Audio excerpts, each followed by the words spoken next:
Hello everyone, welcome back. कैसे हैं आप लोग? आशा करते हैं आप लोग बहुत अच्छे होंगे, घर पे होंगे और सेफ होंगे। डियर स्टूडेंट्स, कल का फर्स्ट डे जो हम लोगों ने 10 डेज़ का चैलेंज लिया है, उसका फर्स्ट डे आपका कैसा रहा मुझे ज़रूर बताइएगा। डियर स्टूडेंट्स, हमारे 10 डेज चैलेंज का आज हमारा दूसरा दिन है और हम ये आशा करते हैं कि आप अपने उत्साह को कल की तरह ही बरकरार रखेंगे। शाम तक आप प्रोडक्टिव रहेंगे, सेल्फ स्टडी करेंगे और सारे वीडियोज़ को कंप्लीट देख करके नोट्स बनाएंगे और अपनी प्रिपरेशन को नेक्स्ट लेवल पे जरूर पहुंचाएंगे। डियर स्टूडेंट्स, अभी हो सकता है आपके माइंड में डिफरेंट टाइप्स के ख्याल आ रहे हों कि कट ऑफ कितनी जाएगी, मेरिट कैसे बनेगी, पेपर कहीं टफ तो नहीं आएगा। तो हम आपको सजेस्ट करेंगे इन सभी की सभी बातों को निकाल फेंकिए, इनके बारे में बिल्कुल मत सोचिए। अभी आप केवल और केवल एक ही पॉइंट पर फोकस करिए। एक सूत्री कार्यक्रम आपका चलना चाहिए कि हमारी प्रिपरेशन अच्छी होगी तो हमें कॉलेज जरूर मिलेगा।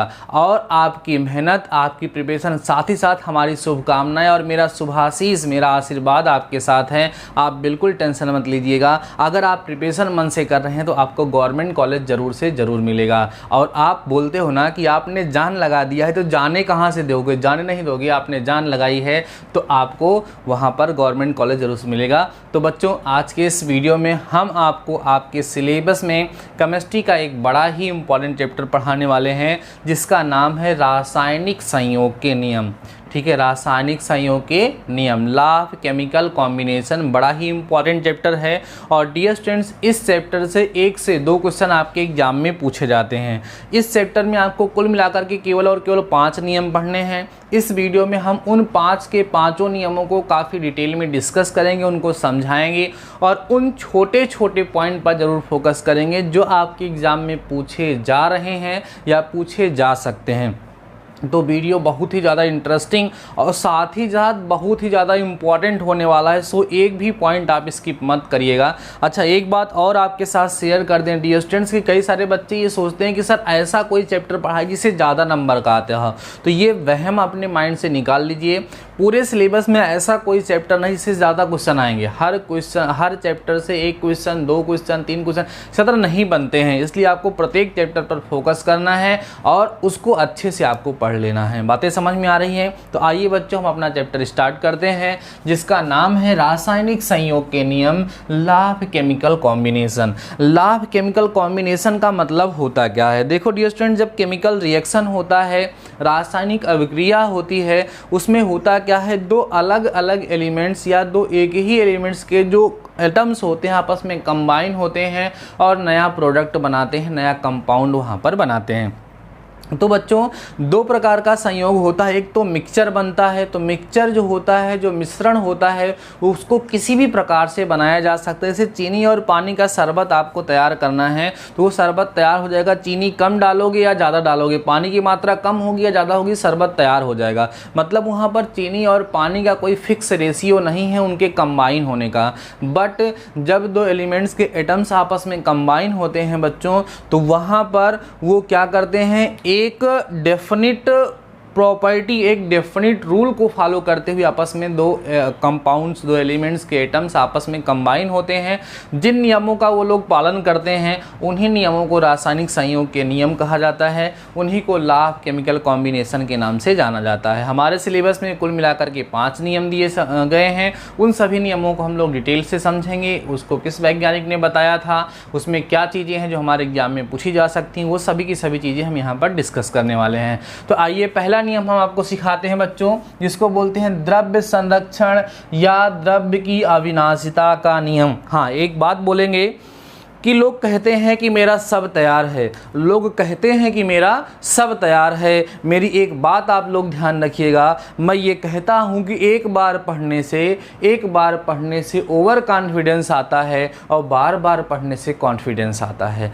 क्या बोला मैंने? एक बार पढ़ने से ओवर कॉन्फिडेंस होता है और बार बार पढ़ने से कॉन्फिडेंस आता है। जैसे आपने किसी भी कंसेप्ट को, किसी भी चीज़ को एक बार पढ़ लिया और जब किसी ने उसको बताना शुरू किया, कहा इसको तो हमने पढ़ा है, आपने पढ़ा है, वो आपका ओवर कॉन्फिडेंस है, वो आपको अच्छे से प्रिपेयर नहीं है। जब आप एक ही टॉपिक को 2 बार 3 बार खूब ध्यान से पढ़ेंगे, उसमें नई नई चीजें आपको मिलेंगी, तब जाकर के कॉन्फिडेंस आएगा। कई सारे बच्चे बोलते हैं ना कॉन्फिडेंस एंड ओवर कॉन्फिडेंस में क्या डिफरेंस है, तो यही डिफरेंस है कि अगर आप किसी भी चीज को एक बार पढ़ते हैं और आपके मन में ये वहम आ जाता है कि मुझे तो ये कंप्लीटली तैयार हो गई है, दैट इज ओवर कॉन्फिडेंस। और अगर आप किसी चीज को बार बार पढ़ते हो और उसको अच्छे से समझते हो, उसमें से नई नई चीजें खुद से निकालते हो, दैट इज कॉन्फिडेंस। समझ में आई बात ना?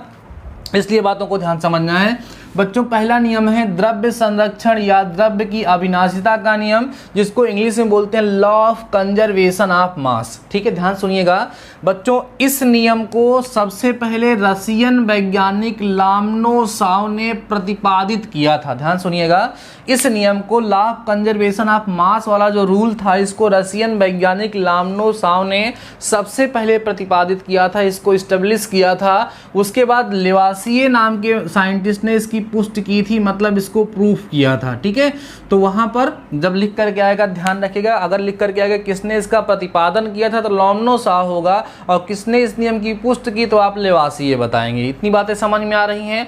अब मैं आपको पहले समझाऊं कि बच्चों ये law of conservation of mass होता क्या है, द्रव्य की अविनाशिता का नियम होता क्या है। देखो बच्चों, एक शब्दों में अगर बोला जाए तो कहा जाता है कि द्रव्य अविनाशी है, मैटर जो है उसको डिस्ट्रॉय नहीं किया जा सकता है, केवल इसको एक फॉर्म से दूसरे फॉर्म में हम लोग चेंज कर देते हैं, इसका नेचर बदल जाता है। लेकिन द्रव्य जो होता है, मैटर जो है वो कभी समाप्त नहीं होता है। बट हम केमिस्ट्री की बात करें तो आपको समझाते हैं। जैसे मान लो बच्चों ए और बी, ठीक है, आपस में कंबाइन होते हैं और सी और डी यहाँ पर जाकर के बनाते हैं। ठीक है, अब बच्चों आपको पता है कि ये ए और बी जो मिले हैं, इनको हम लोग क्या कहते हैं, रिएक्टेंट कहते हैं बच्चों। और यहाँ पर जो हमें प्राप्त हुआ है, इसको हम लोग क्या कहते हैं, प्रोडक्ट कहते हैं।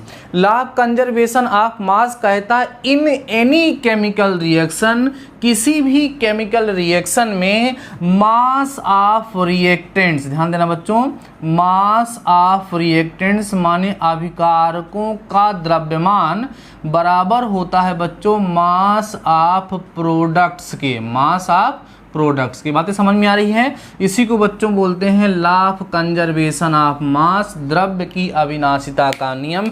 जब कोई भी केमिकल रिएक्शन कराया जाएगा तो उस केमिकल रिएक्शन में जो रिएक्टेंट्स पार्टिसिपेट करेंगे, उन रिएक्टेंट्स के मास का जो सम होगा, उनके द्रव्यमानों का जो योगफल होगा, उसमें बने प्रोडक्ट के द्रव्यमानों के योगफल के बच्चों क्या होता है, बराबर होता है। कहने का मतलब इस केस में हम कह सकते हैं mass of A plus mass of B is equal to बच्चों क्या, मास ऑफ सी। ठीक है, और प्लस हो जाएगा बच्चों मास ऑफ क्या हो जाएगा, डी हो जाएगा। यही है law of conservation of mass. समझ में आ गया होगा, आसान सा रूल है।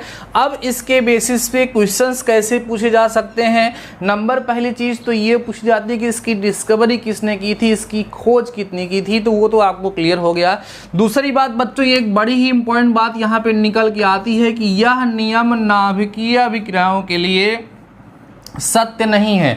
जो नाभिकीय अभिक्रियाएं होती हैं उसमें आपको पता है रेडियो एक्टिव सब्सटेंस यूज होते हैं, वहां पर द्रव्य की अविनाशिता का नियम जो है वो सत्य नहीं होता है। तो एग्जाम में पूछा जा सकता है कि निम्न में से ऐसी कौन सी अभिक्रिया है या किन अभिक्रियाओं के लिए द्रव्य की अविनाशिता का नियम law of conservation of mass जो है वो करेक्ट नहीं है। तो आप वहां पर बताएंगे कि यह नियम नाभिकीय अभिक्रियाओं के लिए जो न्यूक्लियर रिएक्शन होते हैं, न्यूक्लियर रिएक्शन जो होते हैं बच्चों, उनके लिए, न्यूक्लियर रिएक्शन के लिए law of conservation of mass जो है वो करेक्ट नहीं है। तो आशा करते हैं कि आप लोग अब law of conservation of mass को, अर्थात द्रव्य संरक्षण के सिद्धांत को या द्रव्य की अविनाशिता को, सिद्धांत को आसानी से आप लोगों ने समझ लिया होगा। ठीक है, आइए अब हम लोग बढ़ते हैं नेक्स्ट रूल की तरफ बच्चों। इसको बोलते हैं स्थिर अनुपात का नियम, लॉ ऑफ कांस्टेंट प्रोपोर्शन। समझाएंगे, ढंग से समझाएंगे, अच्छे समझाएंगे, सब समझ में आएगा, टेंशन मत लीजिए आप लोग। स्थिर अनुपात का नियम,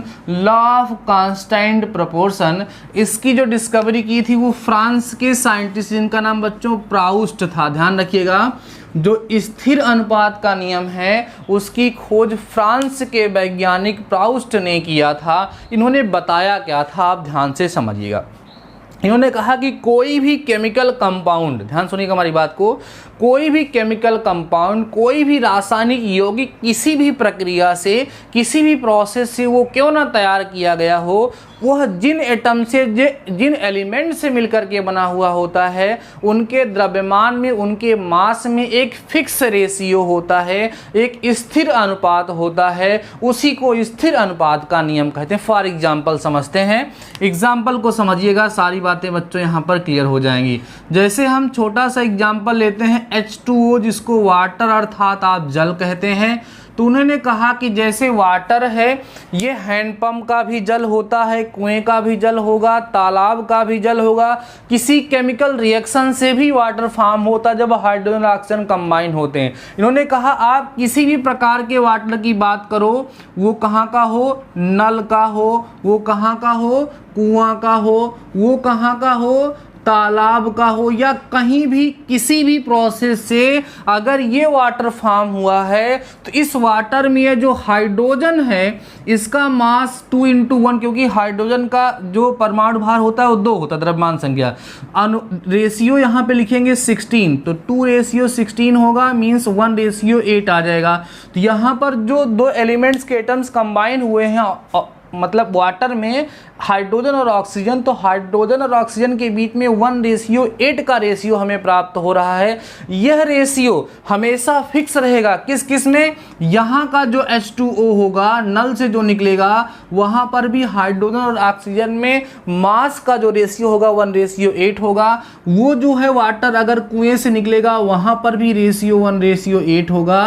वो तालाब से निकाला गया पानी होगा, तभी भी वहाँ पर रेशियो कितना होगा बच्चों, 1:8 होगा। मतलब किसी भी प्रोसेस से अगर वाटर फॉर्म हो रहा है, तो वहाँ पर हाइड्रोजन और ऑक्सीजन के बीच का जो रेशियो होगा, वो रेशियो हमेशा 1:8 क्या होगा, 8 होगा, हमेशा वो फिक्स होगा।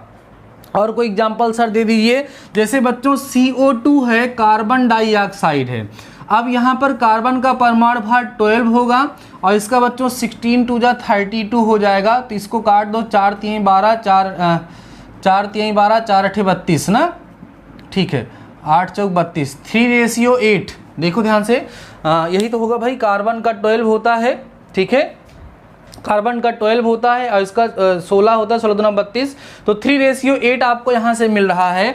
CO2 में कार्बन और ऑक्सीजन का रेशियो बच्चों यहाँ पर कितना मिल रहा है, 3:8 मिल रहा है। अब कार्बन डाइऑक्साइड कई सारी प्रोसेस से बनती है। कब कब बनती है, जब हम लोग रिस्पायरेशन की प्रोसेस करते हैं, जब हम श्वसन करते हैं, उस सिचुएशन में कार्बन डाइऑक्साइड गैस निकलती है, ठीक है। जब हम किसी भी चीज़ को जलाते हैं तो वहाँ पर कार्बन डाइऑक्साइड गैस निकलती है। ऐसी डिफरेंट केमिकल रिएक्शन से, तमाम प्रकार की रासायनिक अभिक्रियाओं से कार्बन डाइऑक्साइड गैस निकलती है। तो नियम का ये मतलब है, किसी भी प्रोसेस से कहीं भी कभी भी जब कोई भी एलिमेंट्स, किसी भी कंपाउंड की बात करेंगे, तो उसके जो एलिमेंट्स उनके बीच का जो रेशियो होगा वो हमेशा फिक्स होगा। जैसे कार्बन और ऑक्सीजन के बीच का रेशियो 3:8 है, तो यह रेशियो फिक्स रहेगा। कार्बन डाइऑक्साइड किसी भी प्रोसेस से क्यों ना बनाई गई हो, चाहे वो श्वसन की प्रक्रिया से निकल रही हो, वो दहन की प्रक्रिया से निकल रही हो, या किसी केमिकल रिएक्शन की प्रोसेस से वो निकल रही हो। क्लियर हो गई बातें, ये रूल आपको समझ में आ गया होगा। यहाँ पर भी बच्चों एक नोट पॉइंट है कि भिन्न भिन्न ऑक्सीकरण संख्या दिखाने वाले धातुओं के लिए स्थिर अनुपात का नियम सत्य नहीं है। ऑक्सीडेशन नंबर होता है, जो लोग 12th पढ़े उनको पता होगा। बाकी आप बस इतना ध्यान रखिएगा कि ऐसे कई सारे मेटल्स होते हैं, ऐसी कई सारी धातुएं होती हैं जिनका ऑक्सीडेशन नंबर जो होता है, ऑक्सीकरण संख्या जो होती है, वो अलग अलग होती है, अलग अलग सिचुएशन में चेंज होती रहती है।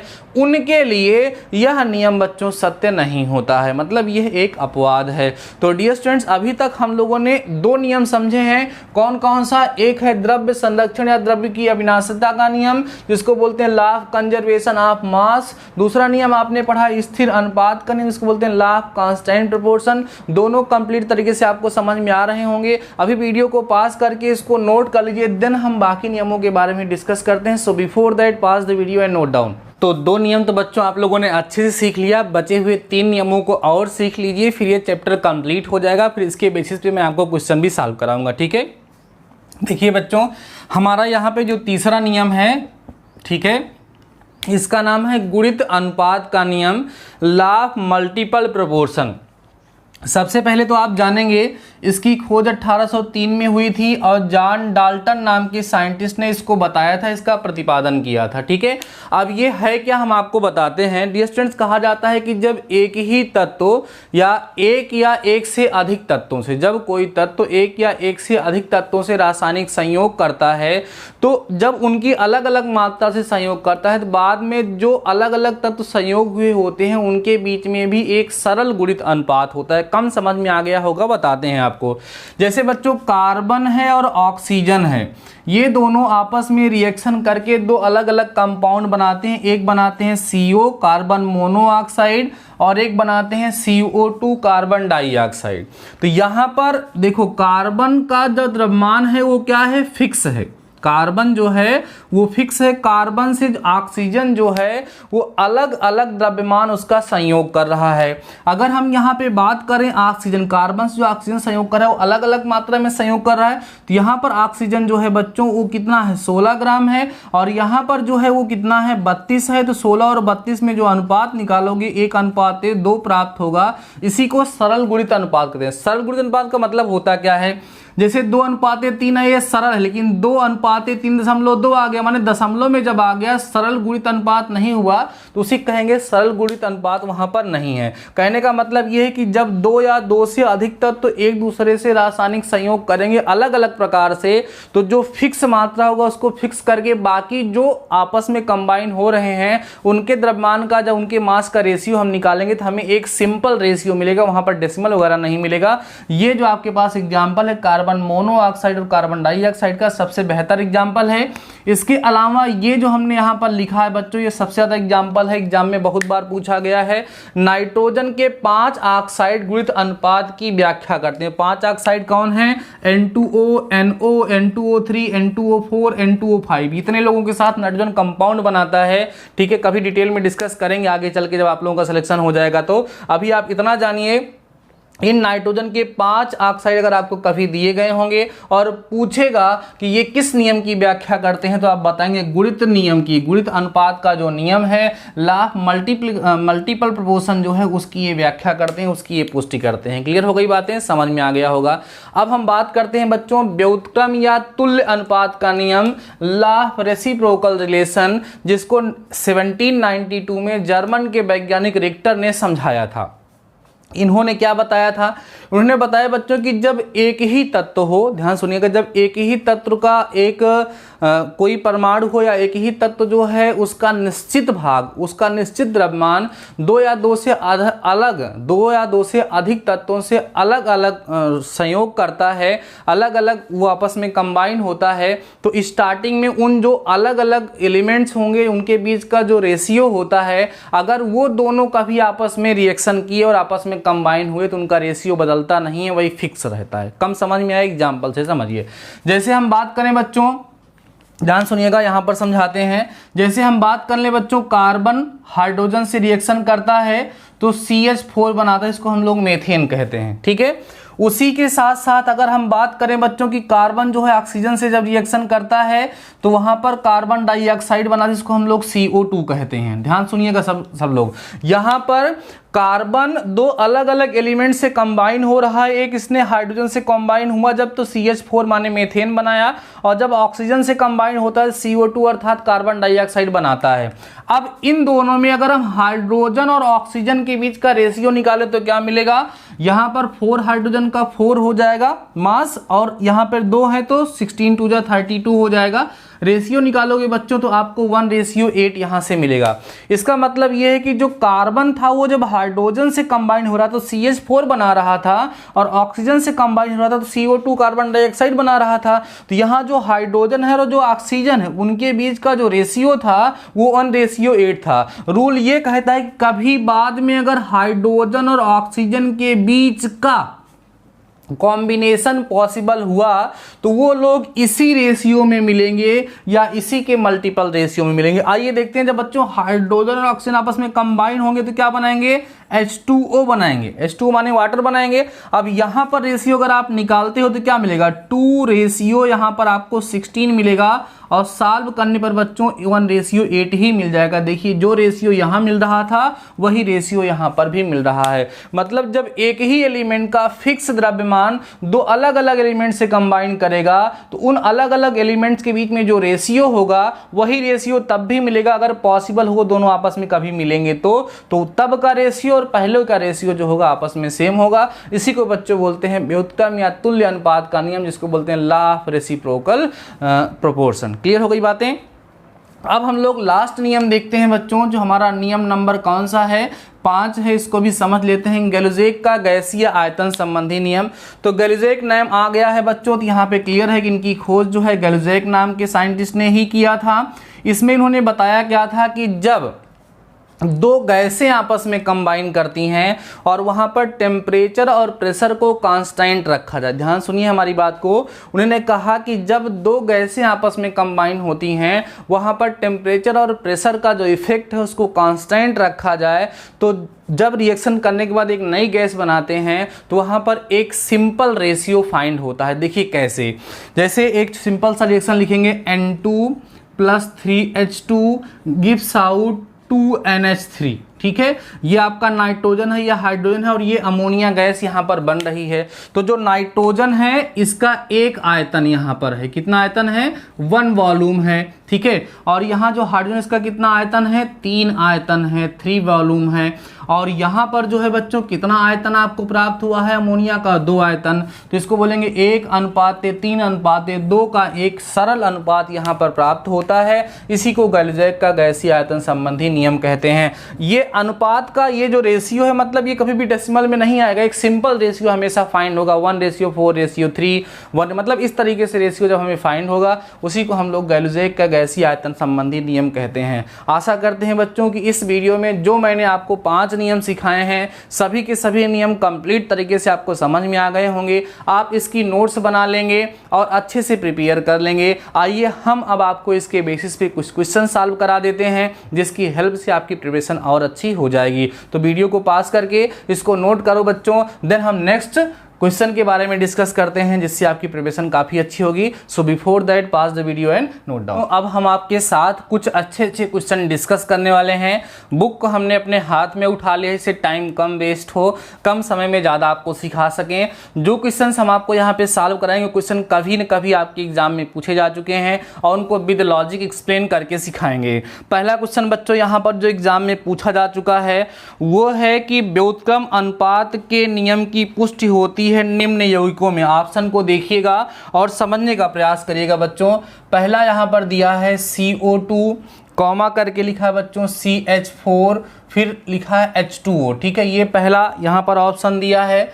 दूसरा ऑप्शन जो आपके पास यहां पर दे रहा है वो देख रहा है बच्चों N2O2, N2O3 बच्चों यहाँ पर दे रहा है और N2O5 यहाँ पर दे रहा है। ठीक है, उसके बाद फिर अगला है यहाँ पर, ठीक है, लिखा है NaCl, NaOH, ठीक है, और Na2CO3, ठीक है, और डी वाला ऑप्शन जो बच्चों यहाँ पर दिया है वो दे रहा है CO, CO2, H2CO3। क्या पूछा है इसने, यहाँ पर व्युत्क्रम अनुपात के नियम की पुष्टि करते हैं। अभी अभी हमने आपको एग्जाम्पल दे करके समझाया बच्चों, यही हमने आपको एग्जाम्पल ही दिया था। अगर आप लोगों ने देखा हो तो अभी हमने आपको यही एग्जाम्पल ही दिया था व्युत्क्रम अनुपात का नियम जब मैं आपको समझा रहा था। इसलिए यहाँ पर जो होगा बच्चों, आपको पता है कि ये तो गुणित अनुपात को दिखाता है, अभी मैंने आपको सिखाया था। ये कोई नियम नहीं दिखा क्योंकि इसमें और सारे एलिमेंट्स आ रहे, ये भी नहीं होगा, तो यही ऑप्शन नंबर ए हमारा यहाँ पर करेक्ट होगा। CO2, CH4, H2O जो है बच्चों, ये व्युत्क्रम अनुपात के नियम की क्या करते हैं, पुष्टि करते हैं। यह आपका पॉलिटेक्निक 2008 में पूछा गया क्वेश्चन है। सो क्वेश्चन इंपॉर्टेंट है, आप लोग ध्यान रखिएगा। ठीक है, चलिए नेक्स्ट क्वेश्चन की तरफ हम लोग आगे बढ़ते हैं। जो भी अच्छा क्वेश्चन होगा, देखिए बच्चों, ये भी क्वेश्चन एग्जाम में पूछा गया है। कह रहा है कि एक धातु के 3 ऑक्साइड हैं। अब ध्यान सुनिए, एक धातु के 3 ऑक्साइड हैं, प्रत्येक में धातु की मात्रा, ध्यान दो, धातु की मात्रा जो दे रहा है बच्चों 76 61.47% दे रहा है, उसके बाद 61.78% दे रहा है, उसके बाद 51.68% दे रहा है। ठीक है, कह रहे हैं यह आंकड़े दिखाते हैं। देखो बच्चों, इस परसेंट को देख करके आपको बिल्कुल कंफ्यूज होने की जरूरत नहीं है। क्वेश्चन कह रहा है एक धातु के 3 ऑक्साइड हैं। एक धातु के कितने ऑक्साइड हैं? 3 ऑक्साइड हैं। मतलब एक धातु है और दूसरा ऑक्सीजन है। किसी धातु से कोई ऑक्सीजन रिएक्ट कर रहा है तो मतलब 2 ही तत्व आपस में रिएक्ट कर रहे हैं, तो उनके जो ऑक्साइड होंगे उनके में भी एक सिंपल रेशियो पाया जाएगा। ऐसा हम लोगों ने पढ़ा है। किसमें पढ़ा है भाई? गुणित अनुपात के नियम में बच्चों हम लोगों ने यही चीज पढ़ी है। अभी हमने आपको सिखाया था CO और CO2 वाला। वहां पर कार्बन था, वो किससे रिएक्शन कर रहा था? ऑक्सीजन से कर रहा था। उसके 2 ऑक्साइड मिल रहे थे, तो ऑक्सीजन के बीच में 1 रेशियो, वहां पर जो है आपका रेशियो एक फिक्स रेशियो प्राप्त हुआ था। कौन सा नियम था वहाँ? गुणित अनुपात। जब भी कहेगा एक ही धातु जो है अलग अलग ऑक्साइडों से रिएक्शन करके इस तरीके से बनाता है तो नो परसेंटेज, इन सब का कोई मतलब नहीं है। टाइम वेस्ट करने के लिए सिंपल सा बच्चों वहाँ पर आप लोग क्या लिख लेंगे? वहाँ पर सिंपल सा आप लिखेंगे गुणित अनुपात। ठीक है, गुणित अनुपात जो अभी आपको मैंने सिखाया था वो जो है मल्टीप्लिकेटिव प्रोपोर्शनल का रूल जो मैंने आपको सिखाया था वही यहाँ पर करेक्ट होगा। तो यहाँ पर पहला ऑप्शन इसने दिया था बच्चों गुणित अनुपात का नियम, स्थिर अनुपात का नियम, तुल्य अनुपात का नियम, द्रव्यमान संरक्षण का नियम। तो ऑप्शन नंबर ए बच्चों गुणित अनुपात का नियम यहाँ पर करेक्ट हो जाएगा। क्वेश्चन बहुत इंपॉर्टेंट आपको बता रहे हैं, ध्यान सुनते चलिएगा, जो एग्जाम में पूछे गए हैं। ये वाला क्वेश्चन बच्चों 2012 में पूछा गया था, 2012 में ये पूछा जा चुका है, इसलिए अच्छा क्वेश्चन है। ठीक है, आगे बढ़ते हैं हम लोग नेक्स्ट क्वेश्चन की तरफ हम लोग डिस्कस कर लेते हैं बच्चों। कह रहे हैं तांबे के ऑक्साइडों में, देखो सेम क्वेश्चन आ गया, समझ जाइएगा गुणित अनुपात इसमें भी होने वाला है, होने के चांसेस हैं।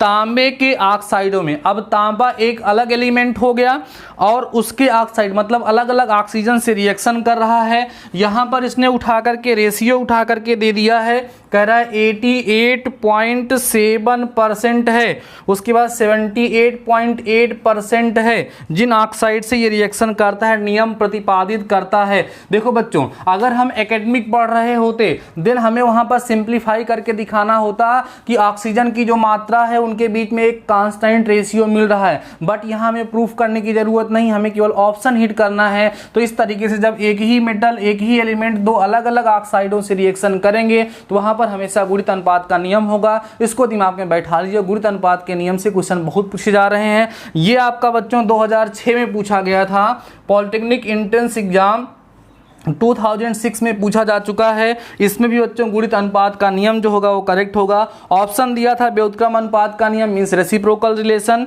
गुणित अनुपात का नियम मींस मल्टीप्लिकेशन वाला, स्थिर अनुपात का नियम माने कांस्टेंट प्रोपोर्शन, संगति अनुपात का नियम ऐसा कुछ आप लोगों ने पढ़ा ही नहीं है। तो ऑप्शन नंबर बी जो होगा बच्चों यहाँ पर गुणित अनुपात का नियम वो करेक्ट हो जाएगा। क्लियर है बातें, समझ में आ रहा होगा आप लोगों को। तो ये क्वेश्चन बहुत इंपॉर्टेंट थे। चलिए आगे की तरफ बढ़ते हैं बच्चों, नेक्स्ट क्वेश्चन को भी हम लोग डिस्कस कर लेते हैं जो हमारे एग्जाम में पूछे जा चुके हैं। अगला क्वेश्चन है जो एग्जाम में पूछा गया है उसको भी मैं आपके साथ डिस्कस करता हूं, वीडियो में बने रहिएगा, सभी क्वेश्चन को सीख के जाइएगा डियर स्टूडेंट्स।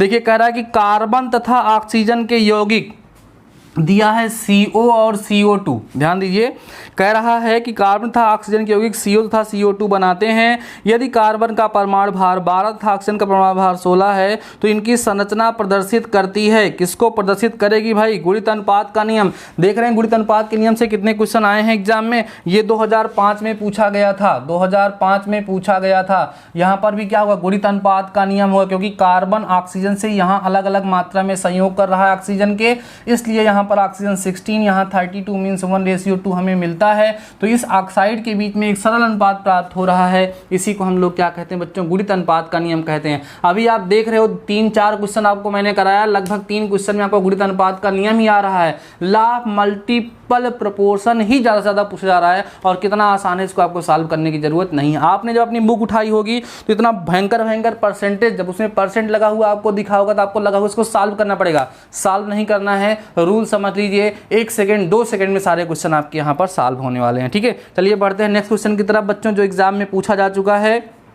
लास्ट क्वेश्चन है, इसके बाद आप लोग इस पर प्रैक्टिस करेंगे। जितने भी क्वेश्चन यहाँ पर हमारी बुक में पूछे गए थे उनको हम आपके साथ डिस्कस कर दिए हैं। बच्चों कह रहा है एक पात्र में 170 ग्राम AgNO3, 170 ग्राम AgNO3 है, ठीक है। और 58.5 ग्राम जो है यहाँ पे बोल रहा है बच्चों NaCl है, सोडियम क्लोराइड जिसको कहा जाता है। मिलाकर हिलाते हैं रासायनिक अभिक्रिया से सिल्वर क्लोराइड तथा सोडियम नाइट्रोड बनते हैं। अभिक्रिया के बाद कुल द्रव्यमान, बहुत आसान क्वेश्चन है। देखिए कह रहे हैं AgNO3 और NaCl आपस में रिएक्ट किए हैं तो वहाँ पर जाकर के सिल्वर क्लोराइड माने AgCl बना हुआ है और सोडियम नाइट्रेट जाकर के वहाँ पर बन गया है। ठीक है, अभिक्रिया के बाद कुल द्रव्यमान, तो द्रव्यमान संरक्षण का नियम लगेगा। जो यहाँ पर अभिकारक हैं, अभिकारकों के द्रव्यमानों का योगफल, जो उत्पाद बनेगा, जो प्रोडक्ट बनेगा, उनके द्रव्यमानों के योगफल के बच्चों क्या होना चाहिए बराबर। तो ऑप्शन किस तरीके से, पहले तो बता दें पॉलिटेक्निक 2005 में ये पूछा जा चुका है क्वेश्चन। इसमें ऑप्शन दिया पहले से अधिक होगा, पहले से कम होगा, उतना ही होगा, अधिक या कम भी हो सकता है। तो बच्चों कितना होगा भाई, आप बता सकते हैं सर उतना ही होगा, क्योंकि यहाँ पर law of conservation of mass use हो रहा है। तो इस तरीके से जिस प्रकार के क्वेश्चंस आपके एग्जाम में पूछे जा रहे हैं, जा सकते हैं, उन सब के बारे में हमने इस वीडियो में डिस्कस कर दिया है। आशा करते हैं कि इस वीडियो में जो भी मैंने आपको समझाया है वो कंप्लीट तरीके से समझ में आ गया होगा, कहीं आपको कोई डाउट नहीं होगा। बच्चों अगर आपको वीडियो पसंद आया है तो अपना सपोर्ट दिखाइए, अपने दोस्तों को शेयर करिए और वीडियो को खुद ध्यान से देख करके उसकी नोट्स बना करके अपनी प्रिपरेशन को आगे बढ़ाइए, जिससे आपका सिलेक्शन हो सके, आपका सपना और मेरा भी सपना साकार हो सके। तो डियर स्टूडेंट्स, आज के इस वीडियो में बस इतना ही। मिलते हैं 11 बजे फिर से आप लोगों से। शानदार रहिए, मस्त रहिए और पढ़ते जरूर रहिए। मिलते हैं नेक्स्ट वीडियो के साथ, तब तक अपना ख्याल रखिए।